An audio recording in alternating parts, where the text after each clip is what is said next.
The Civil Service Mains Examination 2025 has started today with the General Essay paper.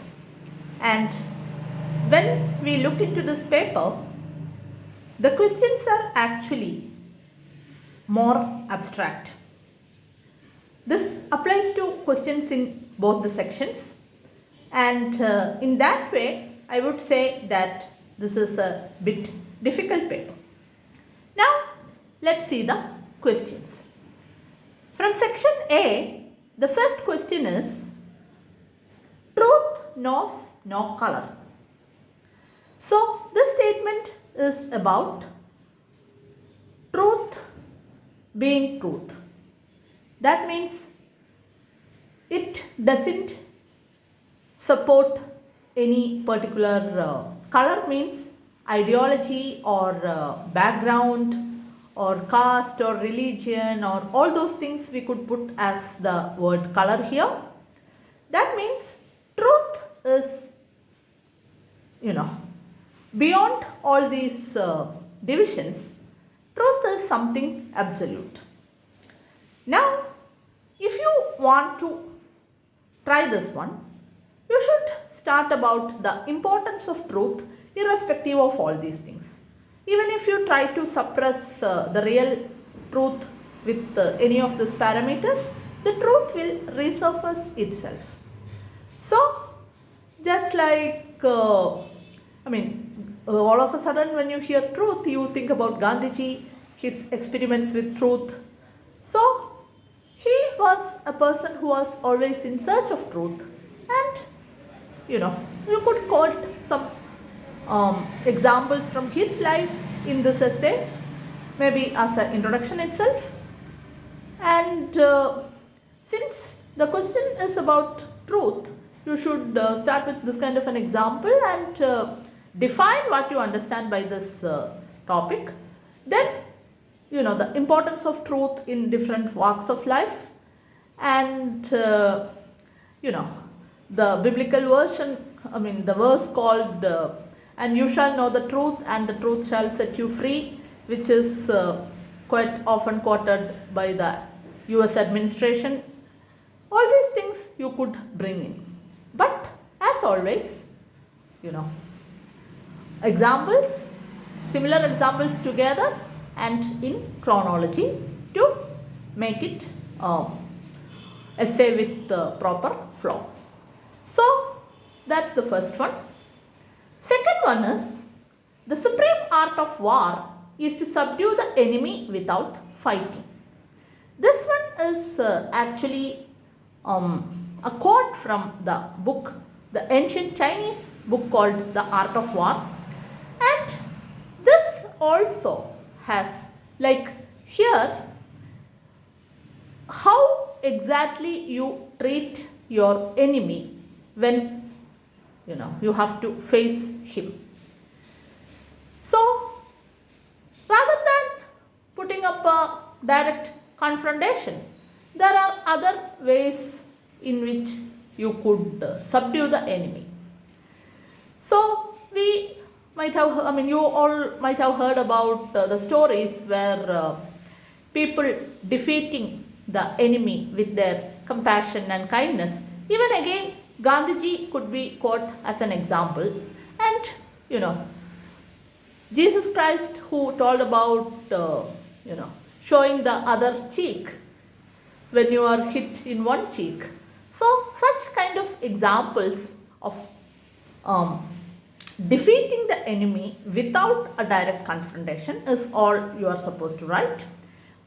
So pick up, if you are going for this one, pick up the best example, like something like this, then explain how this is important.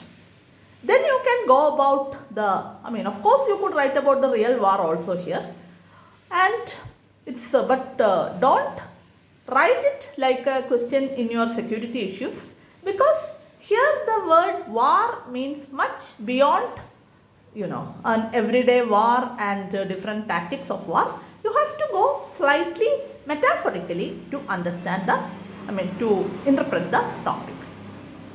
The third one from section A is thought finds a world and create one also. This topic is all about the power of imagination.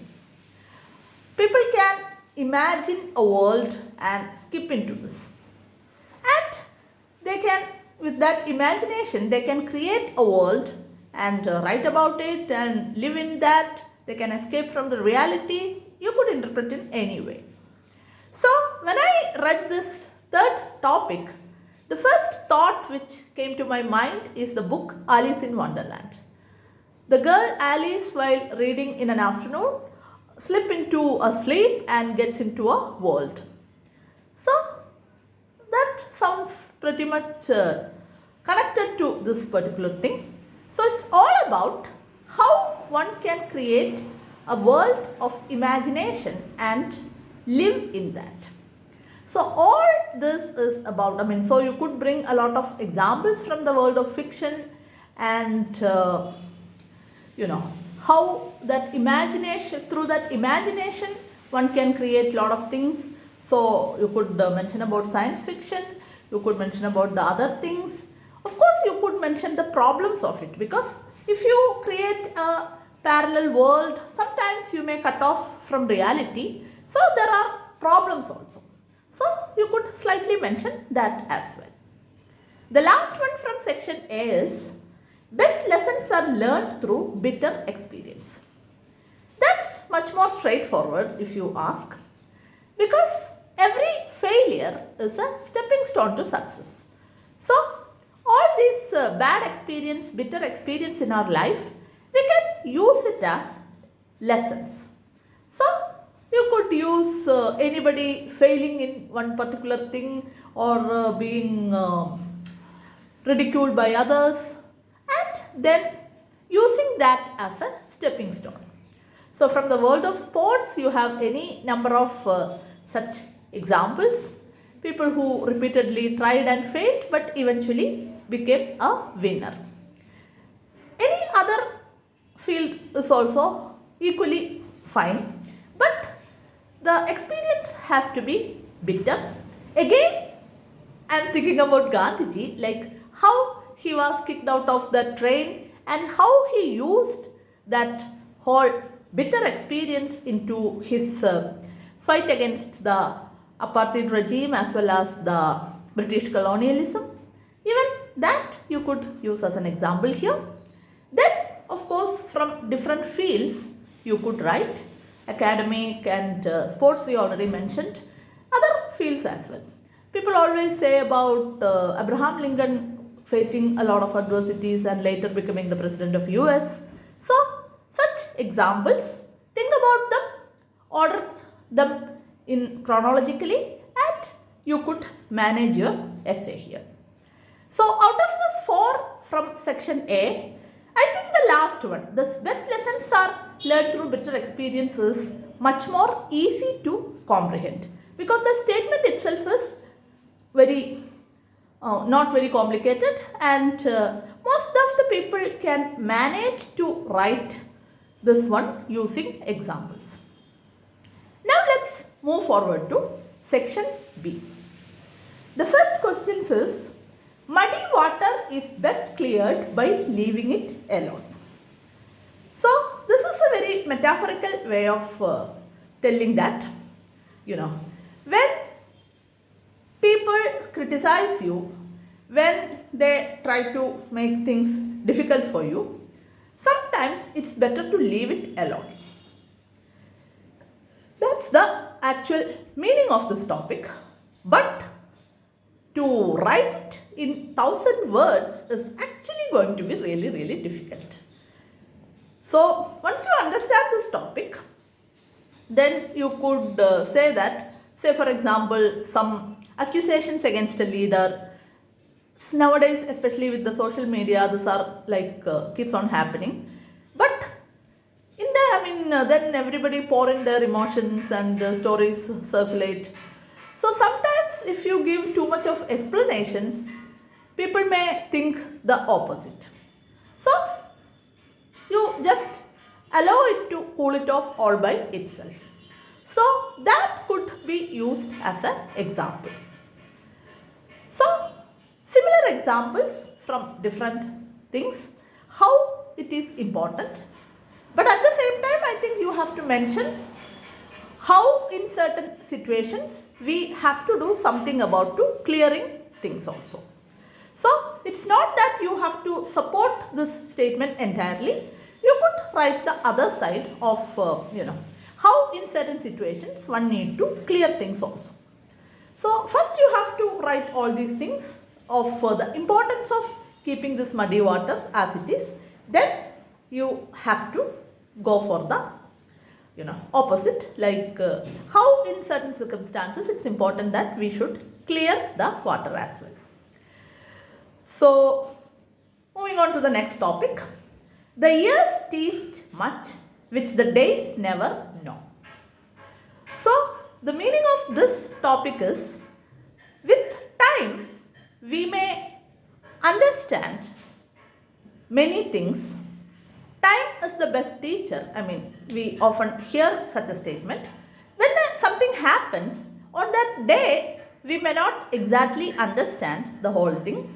But as years go by, as our experience go by, we may understand things in a clearer way. So, allowing time to, understand something better. So, the years can teach much which the days never know. So something bad happens and we may not exactly understand the meaning of that, but as time goes by and maybe after a year when you look back, you really understand the meaning of the thing and that whole thing becomes a lesson. So this is somewhat similar to that best lessons are learned through bitter experience. I mean, there is a lot of common examples where you can use in both these topics. But again, the way the sentence has been put, sometimes when you read it, you may not find it very comfortable to attempt. Third question from section B is, it is best to see life as a journey, not as a destination. So, this is again an often repeated kind of a quote. The life, I mean, if you put just goals, life may not be very good because your entire focus will be on just to achieve that things, especially the material possessions and things like that. But it's important that you should live your life and enjoy that process as well. So, the journey is as important as the destination. So, if you are approaching life that way, every day the small things becomes much more meaningful. So, you could use any great people who lived their life rather than just try to achieve so much in a short span of time. So, you could use the Bhagavad Gita verse about the importance of doing your duty than expecting the rewards, or any such examples to begin with. Then, of course, explain the meaning of this, and lot of examples actually you can think about, like how and again we always talk about, sometimes people talk about the end justifying the means, but the journey, the path which you take need to be good and proper, which only makes the end more meaningful. All those things, examples you could bring in. The last one from section B is, contentment is natural wealth, luxury is artificial poverty. So contentment means being satisfied with what you have. So that's a kind of state of mind, especially people who had a spiritual inclination. They may not be much into the possession of material wealth, but they will be content with what they have. This topic again, you could use examples of great saints and people like Buddha and all, always talked about the desire, how it can be the cause of all your problems, and being content gives you a natural bliss. So Buddha can be very well quoted as an example here. But at the same time, while explaining all these things, you could put an alternate thought that contentment sometimes, if you are, it actually gives you a kind of static situation, and if you are too much content on the things as it is, that actually prevents you from making things better. So that too much of contentment sometimes can go against progress. So that aspect you can bring it towards the end. But it's all depend on how good examples you could bring in and how with that order and flow you are presenting. So for section B, I would say that this best to see life as a journey, not as a destination, that's much more easy to structure and write. So ultimately, the topics which you are picking is, matters a lot here. You should understand it and you should have a good introduction to begin with, and you should have examples directly related to the topic of your choice. I would say that this was the most difficult paper in recent years because all the topics are actually kind of abstract, which will not be very easy for someone who hasn't practiced it properly. So all the best for everyone who attempted mains 2025 and hope your efforts pay. Thank you for watching.